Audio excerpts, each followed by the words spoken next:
मुझे याद है जब हम लोग उनके वो शव यात्रा में शामिल थे, जिस तरह से आप लोगों ने आशीर्वाद देने का काम किया था, जिस तरह से आप लोगों ने श्रद्धांजलि देने का काम किया था, मुझे एक एक शब्द याद है। कौन कहता है, कौन कहता है, कौन कहता है कि इनको हमारे समाज का सम्मान प्यारा है। मैं तो सबूत लेकर के आपके बीच में आया हूं और एक एक सबूत आपको दिखाना भी चाहता हूं। पहला सबूत है देवरिया में जब प्रस्ताव पास हुआ, प्रस्ताव में लिखा गया, ये प्रस्ताव बहुत पुराना नहीं है, ये प्रस्ताव है 21 दिसंबर 2019 का, नगर पालिका सदन का प्रस्ताव पढ़ता हूं।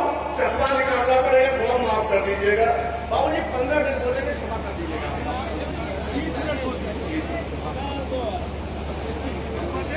लगा लिया।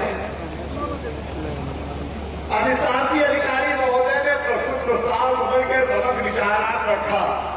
चर्चा में भाग लेते हुए श्री आशुतोष तिवारी माननीय सभासद ने टाउन हॉल में स्थित प्रेक्षागृह में पूर्व प्रधानमंत्री भारत रत्न स्वर्गीय अटल बिहारी वाजपेयी जी के नाम पर एवं न्यू कॉलोनी उत्तरी वार्ड 19 में स्थित छोटा पार्क प्रखर राष्ट्रवादी डॉक्टर श्यामा प्रसाद मुखर्जी के नाम पर नामकरण करने का सुझाव सदन में रखा गया। सदन ने सर्वसम्मत से श्री आशुतोष तिवारी माननीय सभासद के सुझाव पर स्वीकृति प्रदान की। इस संबंध में आवश्यक कार्रवाई है तो माननीय अध्यक्ष महोदया अवलीक अधिशासी अधिकारी महोदय को अर्पित किया गया। अलका सिंह जी अध्यक्ष है और सत्यप्रकाश सिंह जी अधिशासी अधिकारी है। अटल बिहारी जी की मूर्ति कहाँ है, जरा देवरिया जाके देखिएगा। बोरी में लपेट करके शायद किसी कोने में रखा हुआ है। हमसे हमारे आपके लिए ब्राह्मण समाज में उससे बड़ा कोई नेता है नहीं। भाजपा बड़ा द्वार बनाते हैं, बड़ा जगह जगह आप देखते हैं। आज अटल बिहारी जी के नाम पर कोई सम्मेलन हो रहा है, कुछ लोगों ने अटल बिहारी के नाम पर ट्रस्टों बना लिया है। और ट्रस्ट बनाने वाले करते कौन है? ट्रस्ट बनाने वाले वो व्यक्ति हैं बाबूजी। 2004 में समाजवादी पार्टी की सरकार हुआ करती थी और पंडित हरिशंकर तिवारी समाजवादी पार्टी की सरकार में कैबिनेट मिनिस्टर हुआ करते थे, मनोरंजन कर और स्टाम्प पंजीयन मंत्री हुआ करते थे। 2004 में पंडित हरिशंकर तिवारी मर्द से वो मर्द हमारे बीच में, हमारे दिलों में आज भी धड़कते हैं। पंडित हरिशंकर तिवारी 2004 में समाजवादी पार्टी की मिनिस्टर के हैसियत से उन्नाव गए थे।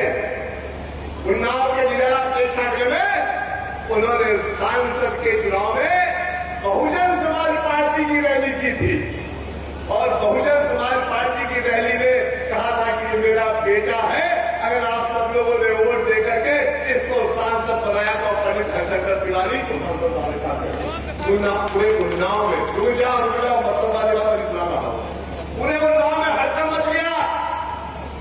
ये बड़े तिवारी बैठे हैं, मेरे तिवारी, इनसे मैंने कहा कि भैया 21 तारीख को कुशल तिवारी जी की वोटिंग हो जाएगी।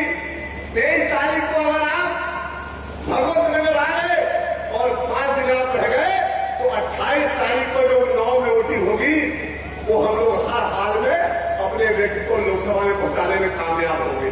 दुर्भाग्य था हमारे मुल्क को ऐसा निकल रहा था, गलती हुई, बहुत गलती हुई। और वह व्यक्ति 2004 में 17,000 वोट से जीत गया। आजकल आपका डिप्टी सीएम है, नाम लीजिएगा पाप पड़ेगा बता। वो आजकल डिप्टी सीएम है और जब 2017 में मिनिस्टर बनकर के आया तो उसकी भाषा हाथा की ढंगते क्या थी, वो भी कागज लाया हूं, पूरा वक्तव्य लेकर के आया हूं, जिसको चाहिए होगा लेकर के हमसे पढ़ लेना। वो व्यक्ति कहता है कि अरे तिवारी जी का हाथा तो वही पला